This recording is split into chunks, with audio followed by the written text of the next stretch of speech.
हाँ तो प्यारे साथियों, कैसे हैं आप सभी। उम्मीद करते हैं आप सभी बहुत बढ़िया होंगे और आपकी जो तैयारी बोर्ड एग्जाम की अच्छे तरीके से चलेगी।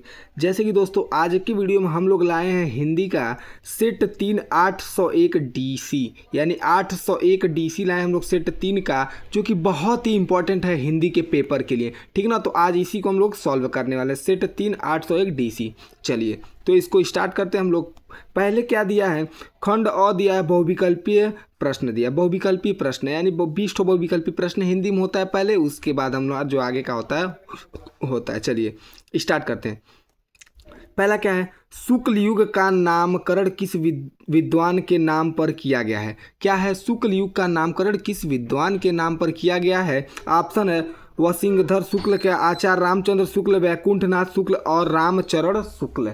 ठीक है, तो इसमें क्या है, शुक्ल युग ना, तो नाम से ही पता चल जा रहा है शुक्ल युग क्या, आचार्य रामचंद्र शुक्ल जी। यानी किसके द्वारा ये पढ़ा है, आचार्य रामचंद्र शुक्ल के द्वारा ये पढ़ा है। यानी बी वाला ऑप्शन हमारा क्या है, सही हो जाएगा। ठीक है ना। चलिए अगला क्या है, सेवा सदन उपन्यास के लेखक हैं। सेवा सदन उपन्यास के लेखक कौन है, जैनेन्द्र कुमार है, यशपाल जी हैं, प्रेमचंद्र या जयशंकर प्रसाद। तो सेवा सदन उपन्यास के लेखक कौन है, मुंशी प्रेमचंद्र जी। यानी हमारा कौन सा ऑप्शन सही है, सी वाला ऑप्शन सही है। चलिए अगला क्या है, शुक्ल युग के नाटककार निम्नलिखित में से कौन नहीं है। पूछा इसमें क्या, कौन नहीं है। ठीक ना, तो जयशंकर प्रसाद, डॉक्टर राम कुमार वर्मा, हरिकृष्ण प्रेमी या भारतेंदु हरिश्चंद्र। तो आपको बता दें कि शुक्ल युग के जो नाटककार निम्नलिखित में से कौन नहीं है, तो भारतेंदु हरिश्चंद्र जो है शुक्ल युग के नाटककार नहीं है। यानी हमारा डी वाला ऑप्शन क्या हो जाएगा, सही हो जाएगा। ठीक है ना। चलिए अगला क्या है, एक मिनट जरा रुकिए।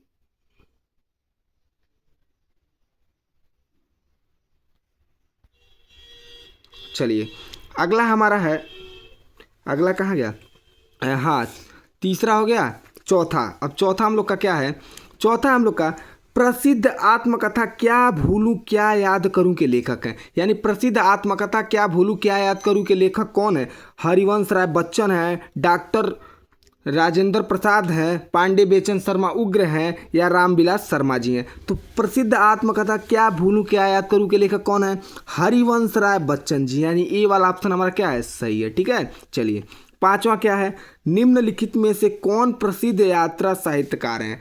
ऑप्शन है ए है जयशंकर प्रसाद, बी है प्रेमचंद, सी है राहुल साकृत्यायन, डी हजारी प्रसाद द्विवेदी। तो भैया यात्रा पूछ लिया ना, यात्रा बहुत घुमक्कड़ कौन थे, राहुल साकृत्यायन जो थे हमारे क्या थे, बहुत घुमक्कड़ थे। यानी हमारा सी वाला ऑप्शन क्या हो जाएगा, सही हो जाएगा। ठीक है। अगला क्या है, रीतिकाल के वीर रस के प्रसिद्ध कवि हैं। यानी रीतिकाल जो है उसके वीर रस के जो प्रसिद्ध कवि हैं कौन है, देव हैं, घनानंद है, भूषण है या बिहारी हैं। तो रीतिकाल के प्रसिद्ध कवि जो हमारे हैं वो भैया हैं भूषण। यानी हमारा सी वाला ऑप्शन क्या है, सही है। ठीक है। अगला क्या है, रामचंद्रिका के रचनाकार हैं। रामचंद्रिका के रचनाकार कौन है, ए है बिहारी ऑप्शन, बी है केशवदास, सी भूषण, सी और डी है मतीराम। तो रामचंद्रिका के जो हमारे भैया रचनाकार हैं वह केशवदास जी हैं। यानी ए बी वाला ऑप्शन क्या है हमारा, सही हो जाएगा। ठीक है ना। चलिए अगला क्या है, प्रिय प्रवास किसकी रचना है। प्रिय प्रवास किसकी रचना है, जयशंकर प्रसाद की है या श्रीधर पाठर की है या सिया राम शरण गुप्त की या अयोध्या सिंह उपाध्याय हरिऔध की।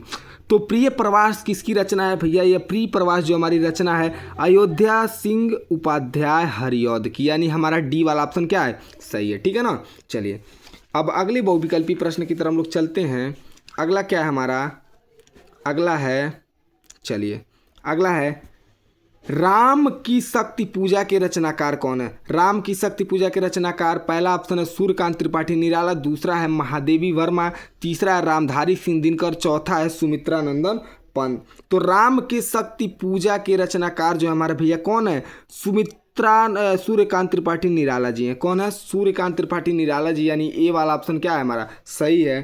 ठीक है ना। चलिए अगला क्या है, निम्नलिखित में कौन प्रगतिवादी युग का कवि नहीं है। यानी प्रगतिवादियों का कवि नहीं है, नागा अर्जुन है, त्रिलोचन है, केदारनाथ अग्रवाल है या भारतेंदु हरिश्चंद्र है। इसमें से कौन है जो प्रगतिवादियों का कवि नहीं, प्रगतिवादियों का कवि नहीं है? तो भाई भारतेंदु हरिश्चंद्र जो हमारे प्रगतिवादियों के कवि नहीं है, यानी डी वाला ऑप्शन हमारा क्या हो जाएगा, सही हो जाएगा।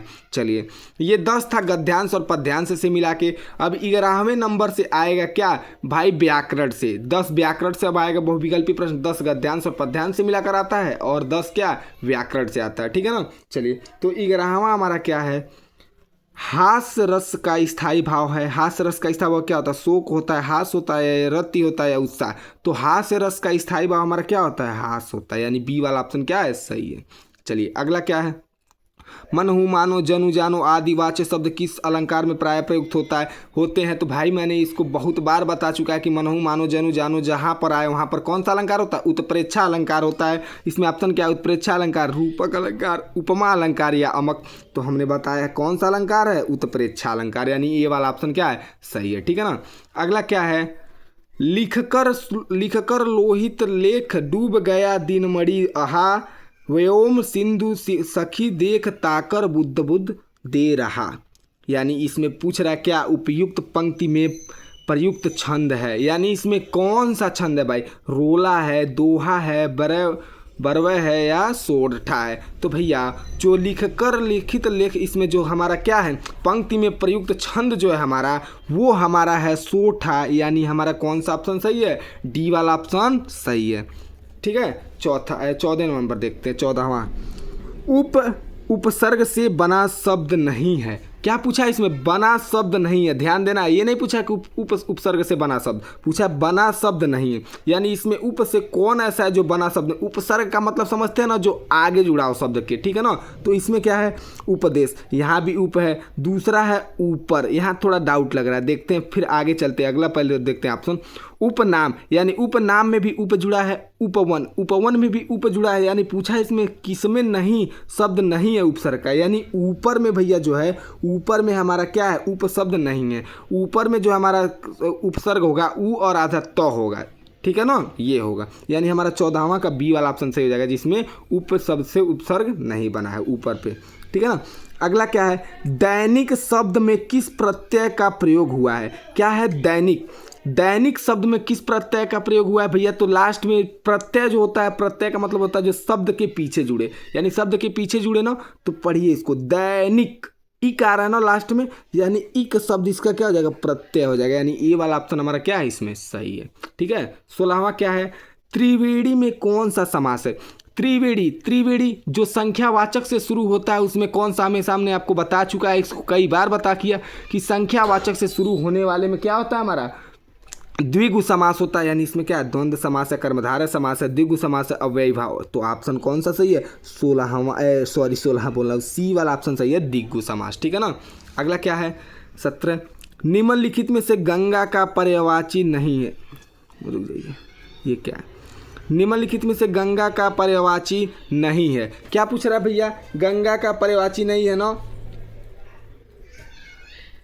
तो भैया इसमें गंगा का पर्यायवाची पूछ रहा नहीं है, भागीरथी ऑप्शन दिया है, कालिंदी दिया है, सूर सरिता दिया है या देव नदी। तो गंगा का पर्यायवाची कौन नहीं है इसमें भैया? तो भागीरथी भी गंगा का पर्यायवाची है, सूर सरिता भी, देव नदी भी गंगा का पर्यायवाची, यानी बी वाला ऑप्शन सही हो जाएगा इसका, कालिंदी जो है गंगा का पर्यायवाची नहीं है, ठीक है ना। चलिए अगला क्या है, इत्यादि का सही संधि विच्छेद है। ऑप्शन दिया है इति प्लस आदि, ई आधा तब प्लस ए आदि, इत्य प्लस आदि या ए सभी। तो इत्यादि का सही संधि विच्छेद जो हमारा होगा इति प्लस आदि होगा, यानी ए वाला ऑप्शन हमारा क्या होगा, सही होगा, ठीक ना। अगला क्या है, फल शब्द का तृतीय विभक्ति बहुवचन रूप है, यानी फल शब्द का तृतीय पूछ रहा है ना, तो तृतीय में क्या हो जाएगा, ऑप्शन दिया फलम, फले, फ्लेन या फ्लेम, फ्लैन, फ्लै है, ठीक है ना। तो इसमें कौन सा ऑप्शन होगा, फल शब्द का तृतीय विभक्ति बहुवचन जो होगा हमारा इसमें फले हो जाएगा, फले। इसको जरा आप लोग बना लीजिएगा VIP का मतलब समझ रहे हैं ना, वेरी इंपॉर्टेंट पर्सन नहीं, वेरी इंपॉर्टेंट प्रश्न, ठीक है ना। चलिए अगला क्या है, 20वां बहुविकल्पी प्रश्न हमारा क्या है, लास्ट वाला जो हमारा बहुविकल्पी प्रश्न है वो है हस्त धातु रूप का वचन एवं पुरुष है। ऑप्शन है द्विवचन मध्यम पुरुष, बहुवचन उत्तम पुरुष, एक वचन प्रथम पुरुष या द्विवचन प्रथम पुरुष। तो इसका जो ऑप्शन हो जाएगा हस्तु धातु रूप का वचन एवं पुरुष जो है वह है एक वचन एवं प्रथम पुरुष है, एक वचन प्रथम पुरुष। इसको भी आप लोग क्या बना लीजिएगा, इस वाले प्रश्न को भी आप लोग बनाएंगे VIP। VIP का मतलब वेरी इंपॉर्टेंट पर्सन नहीं, वेरी इंपॉर्टेंट प्रश्न, ठीक है ना। तो ये रहा हमारा 20 बहुविकल्पी प्रश्न, यानी ये 20 बहुविकल्पी प्रश्न जो था बहुत ही इंपॉर्टेंट प्रश्न था, ठीक है ना। अब इसके बाद आगे क्या आएगा, चलिए उसकी तरफ अब हम लोग नज़र डालते हैं। अब देखिए अब यहाँ पर क्या आ रहा है, अब यहाँ पर आ रहा है खंड ब। खंड ब है वर्णनात्मक प्रश्न। वर्णनात्मक प्रश्न में क्या होता है, देखिए इसमें दिया रहेगा, व्याख्या करना रहता है, गद्यांश पर आधारित रहेगा और एक पद्यांश पर आधारित देता है। चलिए खंड ब था ना इसमें। अब देखिए आगे पढ़ते हैं, इसको क्या दिया है, दिया इसमें निम्नलिखित में से किसी एक गद्यांश पर आधारित प्रश्न के उत्तर दीजिए। देखिए इसमें 2 गद्यांश दिया रहेगा, जिसमें से आपको जो आता है उसको लिखना रहता है, ठीक है ना। चलिए तो इसको गद्यांश में पहला क्या दिया है, ये दिया है, एक गद्यांश यहाँ पर दिया है और दूसरा अथवा करके देखिए दिया ए वाला। तो हम लोग कौन सा करेंगे, इसमें पहला वाला देखते हैं। पहला हम लोग करते हैं एक गद्यांश। अब 2-2 नंबर का 3 प्रश्न पूछा। देखिए उपरोक्त गद्यांश का संदर्भ लिखिए, गद्यांश के रेखांकित अंश की व्याख्या करना होता है और लेखक ने विश्वास पात्र मित्र की तुलना किससे की, इससे छाट के आंसर लिखना होता है। तो चलिए देखते हैं क्या दिया है, पढ़ते हैं क्या दिया है। विश्वास पात्र मित्र से बड़ी रक्षा रहती है, जिसे ऐसा मित्र मिल जाए उसे समझना चाहिए कि खजाना मिल गया है। विश्वास पात्र मित्र जीवन की एक औषधि है। हमें अपने मित्र से यह आशा रखनी चाहिए कि वे उत्तम संकल्पों से हमें दृढ़ करें, दोषों और त्रुटियों से हमें बचाए, हमारे सत्य पवित्रता और मर्यादा के प्रेम को पुष्ट करके जब हम कुमार्ग पर पैर रखें तब वे हमें सचेत करें, जब हम हतोत्साही होंगे तब वे हमें उत्साहित करेंगे। सारांश यह है कि वे हमें उत्तमतापूर्वक जीवन निर्वाह करने में हर प्रकार सहायता देंगे। यानी ये हमारा दिया हुआ है और ये जो हमारा दिया है जिसको पढ़े हैं, अब उसी का नीचे हमसे पूछेगा कुछ। देखिए आगे क्या है, यहाँ पर दिया है उपयुक्त गद्यांश का संदर्भ लिखिए। तो उपयुक्त गद्यांश का हमको क्या लिखना है, संदर्भ लिखना है ना। तो इसका संदर्भ क्या होगा वो हमको लिखना है। संदर्भ का मतलब यह होता है, संदर्भ मतलब लिखेंगे किस पाठ से लिया गया और उस पाठ के लेखक कौन है, ठीक है ना। अगर गद्यांश में तो लेखक ही रहेंगे, ठीक ना। पद्यांश रहता तो कवि या रचयिता होते हैं। उपयुक्त गद्यांश का संदर्भ लिखें। तो इसका संदर्भ क्या होगा, इसका संदर्भ हम लोग लिखेंगे। चलिए इसका संदर्भ कैसे लिखेंगे, पहले हम आपको बताते हैं इसका संदर्भ कैसे लिखेंगे, ठीक ना। तो यहाँ पर आप लोग हेडिंग डालेंगे, क्या हेडिंग डालेंगे यहाँ पर, संदर्भ, ठीक है ना। हेडिंग डालेंगे संदर्भ और संदर्भ में क्या लिखेंगे, संदर्भ में लिखेंगे आप लोग, रुकिए रेड कलम से नहीं कोई और कलम से लिखते हैं। संदर्भ में क्या लिखेंगे आप लोग, लिखेंगे प्रस्तुत गद्यांश ना, तो लिखेंगे प्रस्तुत गद्यांश,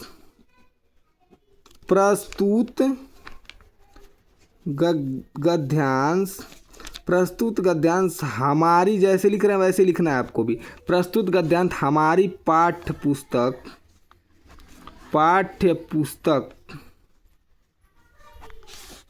हिंदी के काव्यखंड में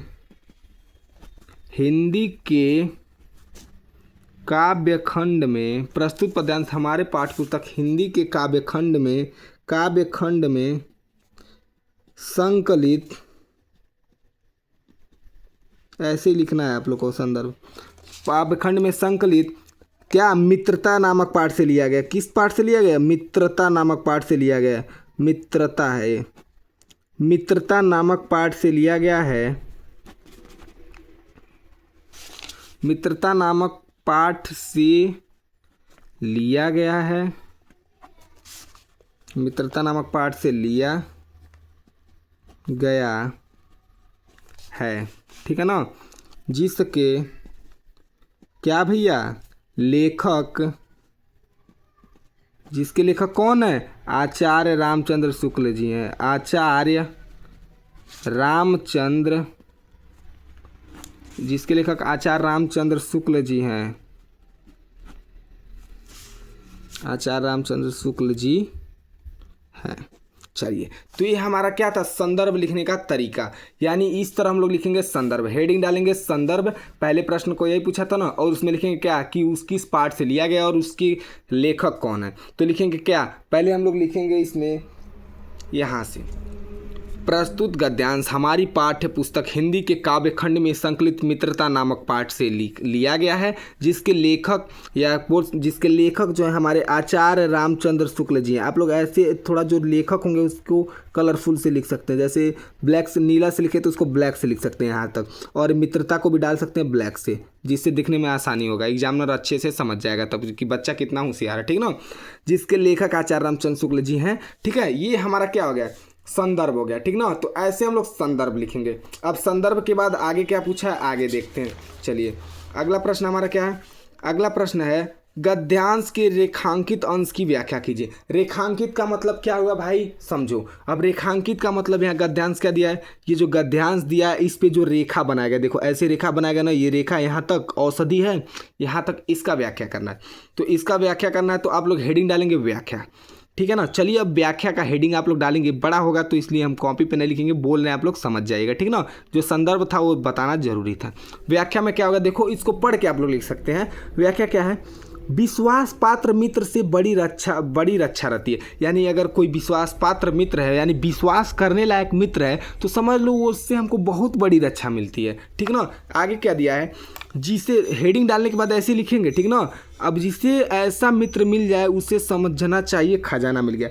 यानी इसके लेखक का कहने का मतलब है कि जिसे क्या विश्वास पात्र मित्र मिल जाए तो समझ लो उसको खजाना मिल गया, यानी खजाने के समान उसको कोई मित्र मिल गया है, ठीक ना। एक खजाने के समान कोई मित्र मिल गया, इसका अर्थ ये हुआ, ठीक ना। अगला क्या है, विश्वास पात्र मित्र जीवन की एक औषधि है। यानी विश्वास पात्र मित्र, यदि कोई विश्वास करने लायक हमारे जीवन में मित्र मिल जाए तो इसका मतलब होता है कि वह एक हमारे औषधि, मतलब एक दवा, यानी एक दवा के समान काम करता है, ठीक ना। अगर विश्वास पात्र मित्र मिल जाए तब, इसका लेखक के कहने का अर्थ यही है, ठीक ना।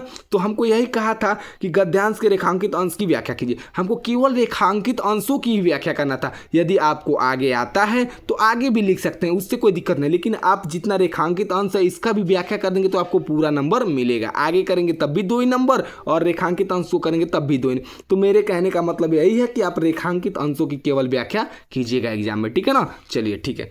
अगला क्या है, तीसरा पूछा है, लेखक ने विश्वास पात्र मित्र की तुलना किससे और क्यों की है। तो लेखक ने विश्वास पात्र की तुलना किससे की है, तो यहाँ पर देखिए हेडिंग में लिखा है विश्वास पात्र मित्र जीवन की एक औषधि होता है। लेखक ने विश्वास पात्र यानी लेखक ने विश्वास पात्र मित्र की तुलना क्या किया है, हमारे जीवन की एक औषधि, यानी औषधि से किया है। औषधि मतलब होता है रोग, मतलब दवा, दवा से किया है। औषधि से ही हमारा क्या, विश्वास पात्र मित्र का तुलना किया है। क्योंकि इसलिए किया कि जो दवा होता है वो रोगी को ठीक कर देता है, उसी प्रकार जो विश्वास पात्र मित्र होता है वो अपने मित्र का हर एक संकट में जो भी कठिनाइयाँ होती हैं उसमें सहायता करता है और उसको समझाता बुझाता जो भी करता है उसके साथ, ठीक ना। यही हमारा क्या हो जाएगा, तीसरे का आंसर हो जाएगा। दूसरा दिया है अथवा करके दिया है। दूसरी बात जो समझ इसमें, जो अगर आप लोग अथवा वाला लिखना चाहते हैं तो ये लिख सकते हैं, ठीक ना। मैंने आपको एक बता दिया इसमें, ठीक है। पहला बता दे, दूसरा भी आप लोग पढ़ लीजिए। अगर ये लिखना चाहते हैं तो ये भी आप लोग लिख सकते हैं। चलिए, ठीक है। ये हमारा गद्यांश पर आधारित था। अब अगला आएगा पद्यांश पर आधारित। पद्यांश पर आधारित क्या है, इसमें दूसरा है, निम्नलिखित में से किसी एक पद्यांश पर आधारित सभी प्रश्नों के उत्तर दीजिए। इसमें से 2 पद्यांश इसमें भी दिया रहेगा, इसमें भी एक ही का हमको उत्तर देना होता है, ठीक है ना। चलिए, अब क्या है यहाँ पर, पहला, उधव मन न भय 10-20 एक होते सो गए श्याम संग को अवरागे ईस। इंद्री स्थिल भई केशव बिनु जयो देह बिनु शीस आशा लागी रहित तन श्वासा जीवही कोटि बरीस। तुम तो सखा श्याम सुंदर के सकल जोग के ईस। सुर हमारे नंदन बिनु और नहीं जगदीश। यानी ये हमारा जो है इसका क्या करना है, उपयुक्त पद्यांश का संदर्भ लिखना है, रेखांकित अंश की व्याख्या करना है। और एक और प्रश्न पूछा होगा, इंद्र स्थिल भई केशव बिनु ज्यो देहि बिनु शीस, उपयुक्त पंक्ति में प्रयुक्त अलंकार का नाम बताइए। यानी इसमें वो पूछा है, उपयुक्त पंक्ति में अलंकार का नाम बताना है। तो चलिए ठीक है, इसको हम लोग पढ़ते हैं, इसका अर्थ हम लोग समझते हैं, ठीक है ना। तो इसके लिए सबसे पहले हमको क्या लिखना है, उपयुक्त पद्यांश का संदर्भ लिखना है। तो इसका संदर्भ कैसे लिखेंगे, तो भैया इसके लिए तो मैं आप लोग के लिए स्पेशल लेकर आया हूँ बताने के लिए कि संदर्भ को इसका कैसे लिखेंगे, ठीक है ना। चलिए, तो ये रहा, इसके लिए मैं लेकर आया हूँ संदर्भ भैया। ये ऐसे लिखेंगे हम लोग, इसका संदर्भ क्या है, संदर्भ इसका क्या है, देखिए यहाँ से पढ़ेंगे, देखिए यहाँ से लिखेंगे संदर्भ, यहाँ से पढ़ेंगे हम लोग, क्या है संदर्भ, संदर्भ लिखेंगे, प्रस्तुत पद्यांश हमारी पाठ पुस्तक के काव्य खंड के पद शीर्षक से उद्धित है, यानी पद नामक पाठ से लिया गया है। यह सूरदास, देखिए यहाँ से लिखेंगे, यह सूरदास द्वारा रचित सूर सागर महाकाव्य से लिया गया है। और इसके लेखक को, यानी इसके लेखक नहीं बोलेंगे, यहाँ पर पद्यांश है ना, तो इसके कवि या रचयिता बोलेंगे। जिसके कवि या रचयिता कौन है, तो यहाँ पर जो है कवि और रचयिता जो है, यहाँ पर देखिए ये जो हमारे सूरदास जी हैं, सूरदास जी हैं इसके क्या, कवि, ठीक है ना। चलिए, ये हमारा क्या हो गया, संदर्भ हो गया है। अब इसका हमको व्याख्या करना है। व्याख्या किसका करना है, यहाँ पर देखिए एक बार और, यहाँ पर व्याख्या किसका करना है, उधव मन भय न 10-20, इसका व्याख्या करना है। यानी ये जो दिया था हेडिंग, इसका हमको व्याख्या करना है। यहाँ से यहाँ तक जो हमारा क्या है, रेखांकित अंश है, रेखांकित अंश की व्याख्या करना है। तो इसकी व्याख्या क्या होगा, चलिए अब देखते हैं। यहाँ पर यहाँ व्याख्या क्या होगा, देखें सूरदास जी क्या कहते हैं कि जब गोपियाँ किससे कहती हैं, उद्धव से कहती हैं। प्रस्तुत पद्यांश में गोपियाँ उद्धव से कहती हैं, क्या कहती हैं कि हे उद्धव, मन तो हमारा एक ही है, मन तो हमारा एक ही है, 10-20 मन नहीं है। यानी हमारा जो मन है एक ही है, 10-20 तो मन है नहीं हमारा। मेरे पास तो केवल एक ही मन है, अब वह भी मेरे पास नहीं है। यानी गोपियाँ उद्धव से कहती हैं कि हे उद्धव, मेरे पास तो केवल एक ही मन है, 10-20 मन नहीं है, ठीक है ना। मेरे पास यहाँ पर बोल रहा है ना, अब वह भी मेरे पास नहीं, और वो भी जो मन है मेरे पास नहीं है, वह कृष्ण के साथ चला गया है। यानी वह जो मन मेरा था वो कृष्ण के साथ चला गया है। तो हे उद्धव, अब तुम ही बताओ कि तुम्हारे निर्गुण ब्रह्म की उपासना अब किस मन से करें। तो गोपियाँ उद्धव से कहती हैं कि हे उद्धव, तुम बताओ कि हम तुम्हारे निर्गुण ब्रह्म की उपासना अब किस मन से करें। जब हमारे पास मन ही नहीं है तो किस मन से तुम्हारे निर्गुण ब्रह्म की उपासना करेंगे, ठीक है ना। यहाँ तक होता है। आगे फिर गोपियाँ क्या कहती हैं, आगे फिर गोपियाँ कहती हैं कि हमारी इंद्रियाँ स्थिर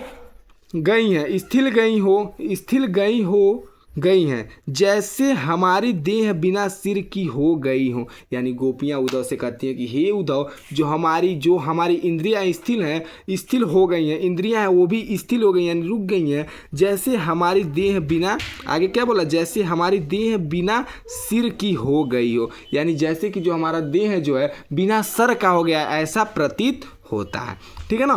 तो ये हमारा क्या था, व्याख्या था। अगला क्या पूछा था हमसे, इसमें एक और प्रश्न पूछा था यहाँ पर, तीसरा क्या था, तीसरा प्रश्न है, इंद्रि स्थिल भई केशव बिनु ज्यो देहि बिनु शीस, उपयुक्त पंक्ति में प्रयुक्त अलंकार का नाम बताइए। तो इसमें कौन सा अलंकार है ये पूछा था। तो इसमें हमारा जो है उपमा अलंकार है। कैसे लिखेंगे इसके आंसर को, यहाँ पर देखिए। अगला क्या है, यहाँ पर लिखेंगे ऐसे, उत्तर डालेंगे, ज्यों देह बिनु शीस में गोपियाँ द्वारा स्वयं की तुलना बिना सिर वाले सिर से करने के कारण उपमा अलंकार यहाँ पर होगा। देखिए, ज्यों देह बिनु शीस में गोपियाँ द्वारा स्वयं की तुलना बिना सिर वाले शरीर से करने के कारण उपमा अलंकार होगा। यानी इसमें जो हमारा अलंकार होगा वह उपमा अलंकार होगा, ठीक है ना। चलिए ठीक है, ये हमारा तीनों प्रश्न हो चुका है। अब अगला हमारा क्या आएगा, एक अथवा करके दिया, अथवा करके विश्वास पात्र रेखा वासी जो जीत नित हाफ आप करे। हमारा विश्वत रेखा जो है ये विश्वत रेखा वाला मतलब किससे, चीटी शायद वाले पार्ट से लिया गया होगा। इसका भी संदर्भ और व्याख्या करना होता है। संदर्भ लिखना होता है और व्याख्या। तो ये भैया हम लोगों ने एक कर लिया है ए वाला, तो आप लोग एक ही करना होता है, दोनों में से एक आपको बता दिया है। अगर आप जो अच्छा लगे ये करना चाहते हैं तो इसको देख लीजिए, इसको भी आप लोग लिख सकते हैं, लेकिन जो इम्पोर्टेंट था उसको हमने बता दिया, ठीक है ना। अब आगे क्या आएगा, आगे चलिए देखते हैं। अब अगला क्या है, अगला आएगा निम्नलिखित में से एक संस्कृत गद्यांश के संदर्भ सहित हिंदी में अनुवाद कीजिए। अब संस्कृत में आएगा, संस्कृत में उसका हिंदी में अनुवाद करना होता है, ठीक है ना। तो हमारे पास दो ऑप्शन दिया होता है, एक दो ऑप्शन मतलब दो को करने को दिया रहता है, जिसमें दो में से हमको एक ही करना होता है। एक ये दिया, एक अथवा करके दिया है। तो भैया जो अगला पहला वाराणसी से विख्यात प्राचीन नगरी, ये वाला जो है आपको 2023 में हमको ये देखने को मिला था, 2023 में बोर्ड एग्जाम में आया था। तो भाई इस बार तो आ नहीं सकता क्योंकि पिछले बार ही आया था, तो इसको हम लोग नहीं करेंगे। निचला क्या है, मानव जीवन स्तर संस्कृत संस्करण और संस्कृत है, ये वाला जो है हमारा अस्मांक वाले से हम लोग करेंगे इसको। मानव जीवन संस्कृत मानता प्रत्यन अकुवरन ते अस्माक जीवन संस्करल्याण संस्कराड्य यान आचारान द अर्दर्शतन और स्वम अस्कांक संस्कृत, यानी इसको हम लोग करेंगे, इसका संदर्भ और अनुवाद लिखना है। तो इसके लिए भी हमने आपके लिए एक स्पेशल तरह से बनाया है, ठीक है ना। तो इसका संदर्भ कैसे करेंगे चलिए देखते हैं।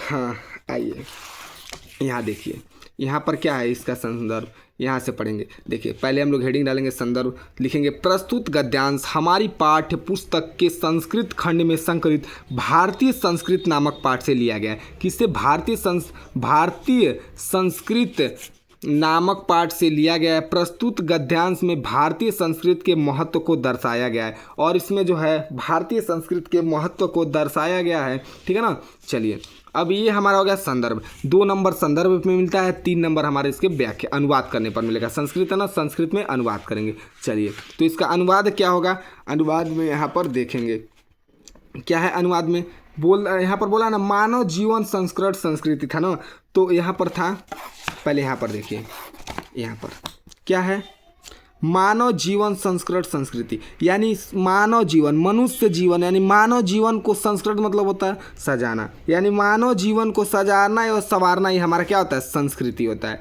ठीक है ना। आगे क्या, अस्माक पूर्वजाक मानजीवन संस्कृत महानता, यहाँ आगे इसका संदर्भ देखिए क्या है, मतलब मानव जीवन को देखिए, मानव जीवन को सजाना संवारना ही संस्कृत है, ठीक है ना। उसके बाद क्या है, हमारे पूर्वजों ने मानव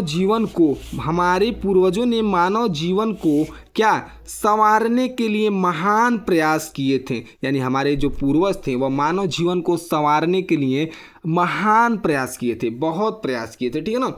उन्होंने हमारे जीवन को सजाने संवारने के लिए जिन आचरणों और विचारों का दिखाया वह सब हमारी संस्कृति है, यानी जो हमारे पूर्वज थे उन्होंने हमारे आचरणों को और विचारों को दिखाया, जिन आचरणों और विचारों को दिखाया सजाने संवारने के लिए, वह सब हमारी संस्कृति है। यानी इसका अनुवाद यही हो जाएगा, जो कि आपको इतना लिखने के बाद मिलेगा क्या, 5 नंबर, 2 नंबर संदर्भ पर और 3 नंबर भाई इस अनुवाद पर, 5 नंबर आपका फिक्स हो जाएगा, ठीक है ना। तो चलिए फिर अब अगली तरफ चलते हैं, अगला प्रश्न हमसे क्या पूछता है। चलिए अब अगला देखेंगे, अगला क्या आएगा, अगला अब इसमें से आएगा निम्नलिखित में से किसी एक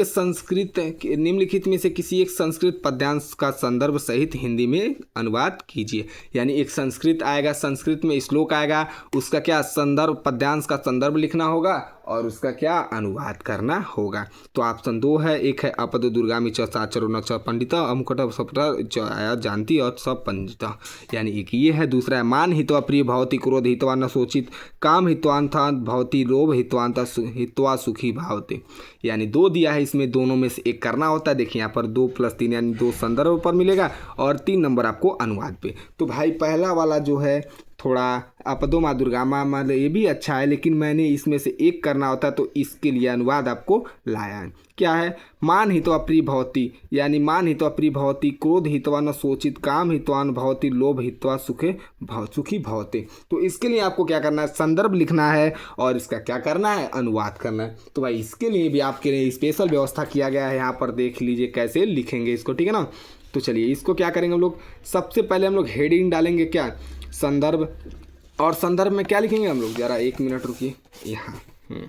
सबसे पहले हेडिंग डालेंगे संदर्भ, और संदर्भ में क्या लिखेंगे, इसके लिए प्रस्तुत श्लोक हमारी पाठ्य पुस्तक के संस्कृत खंड में संकलित क्या जीवन सूत्राणी नामक पाठ से लिया गया। ये इसका क्या हो जाएगा, संदर्भ। संदर्भ क्या हो जाएगा, प्रस्तुत श्लोक हमारी पाठ्य पुस्तक के संस्कृत खंड में संकलित जीवन सूत्राणी नामक पाठ से लिया, जीवन सूत्राणी नामक पाठ से लिया गया। यह इसका क्या हो जाएगा, संदर्भ हो जाएगा, जो कि ये आपको कितना नंबर देके जाएगा, 2 नंबर देके जाएगा, ठीक है ना। चलिए अगला क्या है हमारा, इसका इसके बाद संदर्भ के बाद हमसे क्या पूछेगा यहाँ पर, देखिए सहित, संदर्भ सहित हिंदी में अनुवाद। अब हिंदी में यहाँ पर क्या बोला है, हिंदी में अनुवाद करना है, तो अब इसका अनुवाद भी तो करना है, तो अनुवाद क्या होगा इसका, चलिए पढ़ते हैं। मान हितवा प्रिय भवती था ना, यानी यहाँ पर देखिए इस श्लोक में युधिष्ठिर ने त्याग से संबंधित प्रश्नों के उत्तर दिए, यानी त्याग से क्या, त्याग दे मनुष्य तो उसको क्या मिल सकता है, उससे संबंधित युधिष्ठिर ने क्या दिया है, प्रश्नों का उत्तर दिया था। तो युधिष्ठिर कहता है कि, देखो यहाँ युधिष्ठिर कहता है कि, क्या कहता है, अभिमान त्याग कर मनुष्य सबका प्रिय हो सकता है, यानी मनुष्य अगर अभिमान को त्याग दे तो वह सबका प्रिय हो जाएगा। क्रोध त्याग कर मनुष्य शोक नहीं करता है, यानी अगर क्रोध को त्याग दे मनुष्य तो कभी दुखी नहीं होगा, शोक नहीं करता है, ठीक है ना। आगे क्या है, कामना को त्याग कर मनुष्य धनवान बनता है, यानी कामना को अगर मनुष्य त्याग दे तो वह धनवान बनता है। और लोभ छोड़कर मनुष्य क्या होता है, सुखी बनता है, यानी अगर लोभ को मनुष्य छोड़ दे तो क्या हो जाता है, सुखी बन जाता है, ठीक है ना। यानी ये हमारे संस्कृत का क्या था, अनुवाद था, ठीक है ना, श्लोक का अनुवाद था, ठीक है। चलिए तो ये हमारा अनुवाद हो गया। अब इसके आगे क्या पूछता है उधर चलते हैं, बात करते हैं हम लोग, ठीक है ना। चलिए अब आगे क्या पूछेगा, आगे हम लोग देखते हैं। चलिए आगे क्या पूछेगा, यहाँ पर पूछेगा अपने पठित काव्य खंड काव्य के आधार पर निम्नलिखित प्रश्नों के उत्तर दीजिए। तो यहाँ मुक्ति काव्य खंड के आधार पर गांधी जी का चरित्र वर्णन, ये चरित्र चित्र वाला वर्णन करना होता है, यानी इसको आप लोग को याद करना होगा, जो कि आपकी बुक में दिया होगा। जिस राज्य में, वो यूपी राज्य वाले हम लोग हैं ना, तो यूपी में दिया रहता है, ठीक ना। तो उससे आप लोग याद इसको कर सकते हैं, याद करेंगे 3 नंबर में ये पूछता है, तो आपको याद करना होगा, ठीक है ना। चलिए अगला यहाँ पर क्या है, हाँ 6वां क्या, दिए गए लेखक में से किसी एक लेखक का जीवन परिचय देते हुए उनकी एक प्रमुख रचना का उल्लेख कीजिए। यानी देखो भाई, यहाँ पर जो है जीवन परिचय लिखना होता है, एक गद्यांश पर होगा, एक पद्यांश पर होगा। तो इसमें भैया ऑप्शन दिया होगा 3 गो, देखो 3 जीवन परिचय दिया। पहला दिया आचार्य रामचंद्र शुक्ल का, जयशंकर प्रसाद का, डॉक्टर राजेंद्र प्रसाद का। तो इसमें 3 ऑप्शन दिया, तीनों में से एक आपको लिखना होता है। तो भाई इसके लिए आपको जीवन परिचय भी कैसे लिखना है ये मैं लेकर आया हूँ, ठीक है ना।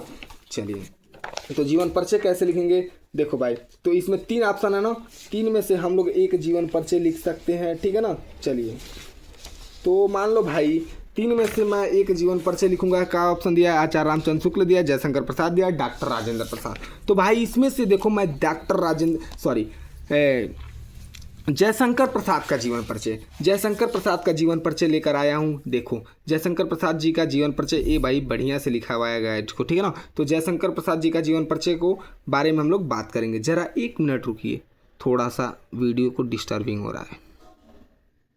चलो भाई आ गया। अब क्या है, जयशंकर प्रसाद जी का जीवन परिचय लिखना ना, तो कैसे लिखेंगे इसके लिए लेकर आए। ये रहा जयशंकर प्रसाद जी का नाम, और यहाँ पर इनका फोटो आप लोग देख सकते हैं, ये हमारे जयशंकर प्रसाद जी, ठीक है ना। तो जयशंकर प्रसाद का जीवन परिचय लिखेंगे। सबसे पहले देखो भैया, जीवन परिचय लिखने के लिए यहाँ पर आपको टिप्स, यहाँ पर एक छोटा बॉक्स बनाएंगे, ये इनका फिगर नहीं बनाना, छोटा बॉक्स बनाएंगे। लेखक एक संक्षिप्त परिचय, यानी लेखक का संक्षिप्त परिचय आप यहाँ पर आसानी से लिखेंगे पहले, तो आपको एग्जामिनर समझ जाएगा कि हाँ स्टूडेंट किस प्रकार से स्टडी किया है। यानी सबसे पहले लिखेंगे जन्म, जयशंकर प्रसाद जी का जन्म कब हुआ था, सन 1889 ईस्वी में हुआ था। जन्म स्थान वाले कहाँ पर पैदा हुए थे, यानी काशी में हुए थे। पिता का नाम क्या था, देवी प्रसाद था, और मृत्यु सन 1937 ईस्वी में हो गया, ठीक है। छायावादी युग के लेखक थे जयशंकर प्रसाद। पूछ सकता किस युग के लेखक थे, तो जयशंकर प्रसाद छायावादी युग के लेखक थे, ठीक है ना। चलिए अब यहाँ पर जयशंकर प्रसाद के जीवन परिचय के बारे में अगर हम लोग थोड़ा बहुत जाने तो यहाँ से क्या लिखेंगे हम लोग, चलिए बात करते हैं। देखिए जयशंकर प्रसाद का जन्म काशी के प्रसिद्ध वैश्य परिवार में 30 जनवरी 1889 ईस्वी को हुआ था। इनका परिवार सुघनी साहू के नाम से प्रसिद्ध था। प्रसाद जी के पिता देवी प्रसाद क्या थे? स्वयं साहित्य प्रेमी थे। इस प्रकार प्रसाद जी को जन्म से ही साहित्यिक वातावरण प्राप्त हुआ। यानी जो जयशंकर प्रसाद जी के पिताजी थे वो क्या थे? साहित्यिक प्रेमी थे, जिसके कारण उनके पिताजी के साहित्यिक प्रेमी होने के कारण जयशंकर प्रसाद जी पर भी वही प्रभाव पड़ा था। ठीक है ना, हुआ था। प्रसाद जी 9 वर्ष की आयु में ही एक कविता की रचना की थी। प्रसाद जो जयशंकर प्रसाद थे वो मात्र 9 वर्ष की आयु में ही एक कविता की रचना कर दिया था, जिसे पढ़कर इनके पिता ने इन्हें महान कवि बनने का आशीर्वाद दिया था। और उस कविता को पढ़ के इनके पिताजी ने इन्हें एक महान कवि बनने का क्या दिया था? आशीर्वाद दिया था। प्रसाद जी ने बाल्यावस्था में ही अपने माता पिता के साथ देश के विभिन्न तीर्थ स्थानों की यात्रा की। यानी जो जयशंकर प्रसाद जी तो वह कम उम्र में ही अपने माता पिता के साथ अनेक तीर्थयात्रियों के साथ देश के विभिन्न तीर्थयात्रियों यानी अनेक तीर्थयात्रियों की तीर्थ स्थान पहुँच के यात्रा कर चुके थे। ठीक है ना। अगर क्या है आगे कुछ समय बाद ही इनके माता पिता की मृत्यु हो गई। यानी जयशंकर प्रसाद जी जैसे अपने माता पिता के साथ तीर्थ यात्रा स्थान किए, मतलब घूमे, उसके कुछ समय बाद क्या होता है? इनके माता पिता का मृत्यु हो जाता है। ठीक है ना। के साथ उसके बाद क्या है?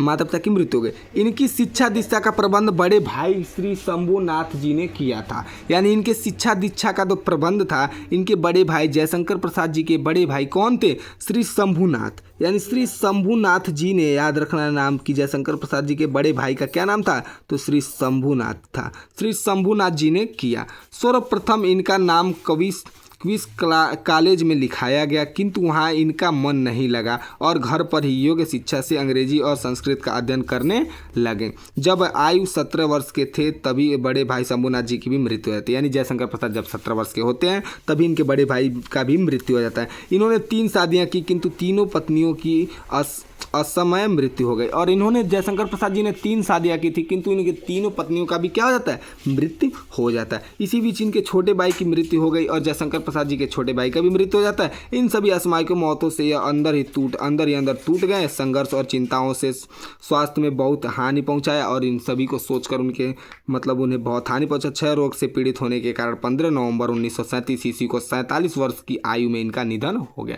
यानी 15 नवंबर 1937 ईस्वी को 47 वर्ष की आयु में इनका निधन हो गया। यानी जयशंकर प्रसाद जी तो कई क्षय रोग से कारण पीड़ित हो चुके थे और इनका जो मृत्यु होता है 15 नवंबर सन 1937 ईस्वी को हो जाता है, मात्र 47 वर्ष की आयु में। ठीक है ना। चलिए अभी उसके बाद ये देखो भाई, जयशंकर प्रसाद का जीवन परिचय लिखने पर आपको 3 नंबर मिलेगा और 2 नंबर आपको रचना एक लिखना पड़ेगा। तो जयशंकर प्रसाद जी का रचना क्या है? बहुत है, इसमें कोई भी लिख सकते हैं। देखिए नाटक में है, नाटक में चंद्रगुप्त, अजातशत्रु, स्वामी विशाख है, राजश्री है, कामना है, जन्मे का नागेय है, करुणागल है, एक घूंट है, सज्जन है एवं प्रायश्चित है। कहीं इसमें से कोई लिख सकते, कहानी कोई भी, यानी एक रचना लिखना होता है आपको। ठीक ना। तो ये हमारा क्या हो गया? जयशंकर प्रसाद जी का नाटक भी एक लिखेंगे आप लोग। नाटक लिखना नाटक नहीं, रचना में कुछ भी लिख सकते हैं हम लोग। एक इसको जरूर लिखेंगे, नहीं तो आपको 2 नंबर नहीं मिलेगा, केवल 3 ही नंबर आपको मिलेगा। ठीक है ना। चलिए तो अब इसके आगे क्या आएगा? अब इसके आगे जो आएगा देखते हैं वो क्या होगा। हाँ अब ये हो गया। अब एक क्या आएगा यहाँ पर देखिए। अब ये हमारा था गद्यांश पर आधारित। अब एक आएगा निम्नलिखित दिए गए कवियों में से किसी कवि जीवन परिचय लिखते हुए उनके प्रमुख रचना का उल्लेख कीजिए। अब इसमें जो आएगा एक पद्यांश पर है महाकवि सूरदास, बिहारी लाल, महादेवी वर्मा, श्याम नारायण पांडे। यानी अब इसमें भी एक कवि का क्या करना है? लिखना है क्या? रचना और उनका क्या जीवन परिचय लिखना है। ठीक है ना। चलिए तो इसके लिए भी आपके लिए स्पेशल लाया गया है। ठीक है ना। चलिए यहाँ ये रहे हमारे।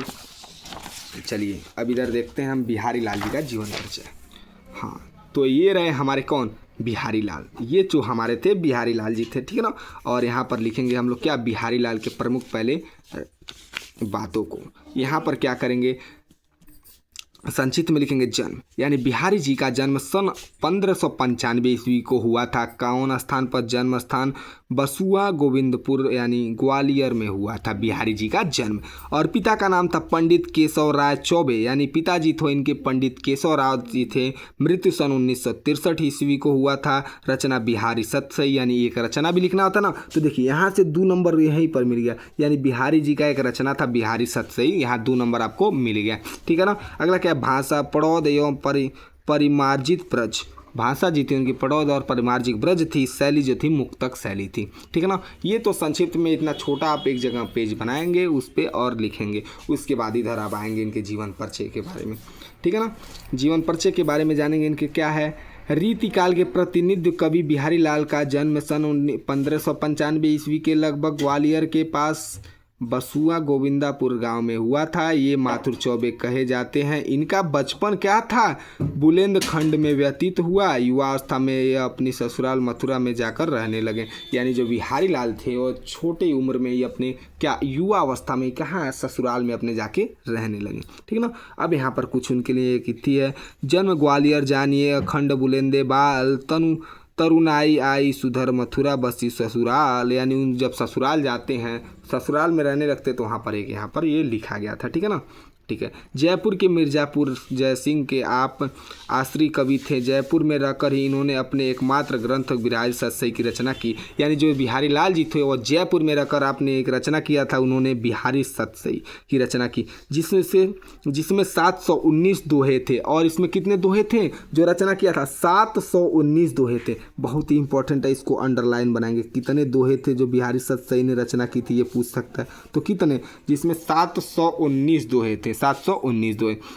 राजा जयसिंह बिहारी का बड़ा सम्मान करते थे। वे इनको प्रत्येक दोहे पर एक स्वर्ण मुद्रा पुरस्कार रूप में देते थे। कहा जाता है कि महाराज जयसिंह अपनी नवोड़ा पत्नी के साथ प्रेम पास में लिप्त थे और राजा काज का पूर्ण परित्याग कर चुके थे। यानी जो कहा जाता है कि बिहारी जी थे वो अपने पत्नी के साथ क्या थे, प्रेम में विलुप्त हो चुके थे और राजकाज का सभी का त्याग कर चुके थे। यह दशा देखकर बिहारी ने एक ऐसा दोहा लिखकर भेजा। यानी राजा जी थे, राजा जी ने ऐसा, मतलब जो वहाँ के राजा थे वो इसने किया था, बिहारी लाल नहीं, राजा वहाँ के। ठीक ना। दोहा लिखकर भेजा बिहारी ने। फिर उनको एक दोहा भेजा था क्या, जय हिंद।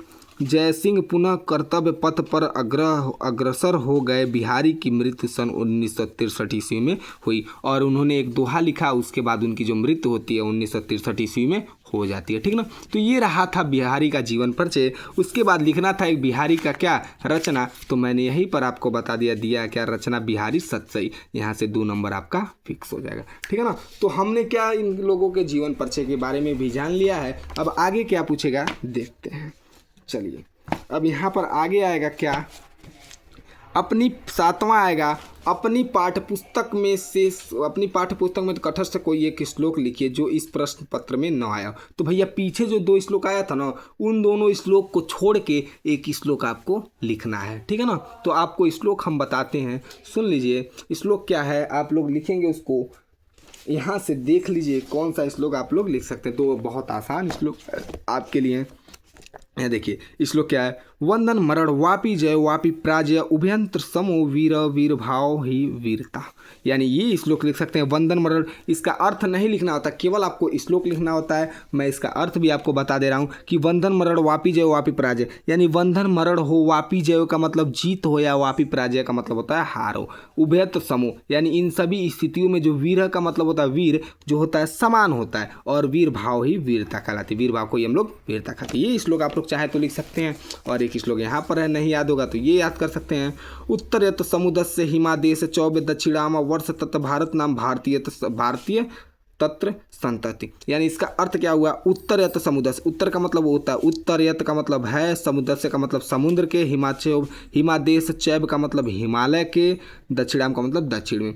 यानी उत्तर यत समुद्र जो समुद्र के उत्तर में तथा हिमादेश चौब का मतलब हिमालय के दक्षिण में स्थित है।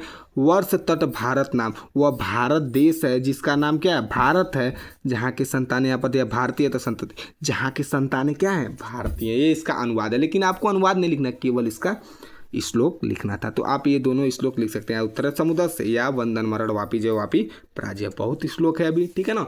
तो चलिए ये हमारा हो गया श्लोक से।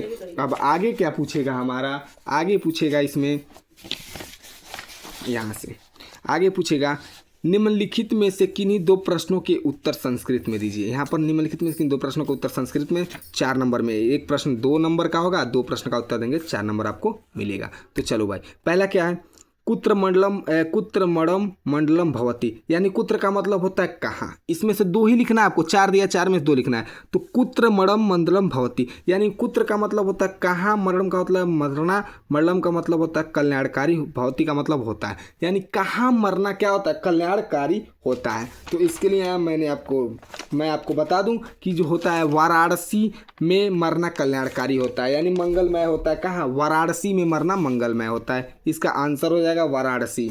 ठीक है, हाँ तो लाइट भग गया था भाई, जिसकी वजह से थोड़ा दिक्कत आया। चलो अगला प्रश्न चलते हैं हम लोग। अगला क्या है, पहला हम लोगों ने आंसर जान लिया ना। पहला क्या था, पहला हमारा प्रश्न क्या था, पहला पूछा था हमसे क्या, कुत्र मडम मंडलम भवती, यानी कुत्र का मतलब होता है कहाँ, मरर का मतलब होता है मरना, मंडलम का मतलब होता है कल्याणी, भवती का मतलब होता है कहाँ मरना, कल्याणी होता है। तो आपको मैंने बताया ना वाराणसी में। तो आप लोग आंसर इसका क्या है, पहला का आंसर क्या हो जाएगा, यहाँ पर देखिए हमने आंसर को एकदम बढ़िया तरीके से लिखा है। पहला हो जाएगा वाराणसी में मरना मंगल होता है, यानी पहला का ऑप्शन वाराणसी में मरना मंगल होता है। ठीक है ना। दूसरा हमारा प्रश्न क्या है यहाँ पर, दूसरा देखिए, पुरुराज केन स युद्धम अक्रोत, पुरुराज केन का मतलब होता है कहाँ स युद्धम अक्रोत हुआ था, मतलब किए थे। तो इसका क्या हो जाएगा आंसर दूसरा का। भैया हमको 2 ही करना, लेकिन मैं आपको 4 बता देता हूँ, जो आपको अच्छा लगे कर सकते हैं। तो पुरुराज अलछेंद्रेड, यानी पुरुराज अलछेंद्रेड स युद्धम अक्रोत, इसका आंसर हो जाएगा अलछेंद्र में यहाँ पर हुआ था। ठीक है ना। अगला क्या है, तीसरा प्रश्न हमारा क्या है यहाँ पर,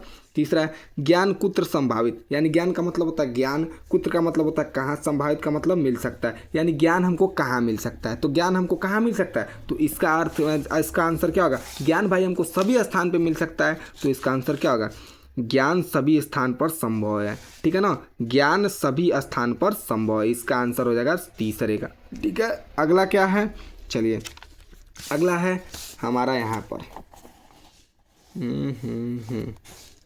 अस्माक संस्कृति क नियम, यानी अस्माक संस्कृति, अस्माक का मतलब क्या होता है हमारा, समझ रहे हैं अस्माक का मतलब क्या होता है। तो आपको हम बता दें, अस्माक का मतलब होता है हमारा, संस्कृति का मतलब क्या होता है, संस्कृति का मतलब क्या होता है, संस्कारिक क्या है, क मतलब का कितने नियम, यानी हमारे संस्कृति का क्या नियम है, क का मतलब हमारा संस्कृति, क का मतलब कौन नियम है, यानी अस्माक संस्कृतिक कह नियम, हमारे संस्कारित के कौन सा नियम है, यानी हमारे संस्कारित का कौन सा नियम। तो भाई हमारे संस्कारित का नियम क्या है, पहले कर्म पूर्व कर्म तदामंत फल, यानी इसका अर्थ पहले कर्म करो फिर फल मिलेगा आपको। तो इसका आंसर कैसे लिखेंगे, यहाँ पर देखिए मैंने लिखा है ना, यहाँ चौथे का आंसर क्या है, पूर्व कर्म तदंतरः फलम, यानी पहले कर्म फिर फल, इसका आंसर हो जाएगा। ठीक है ना।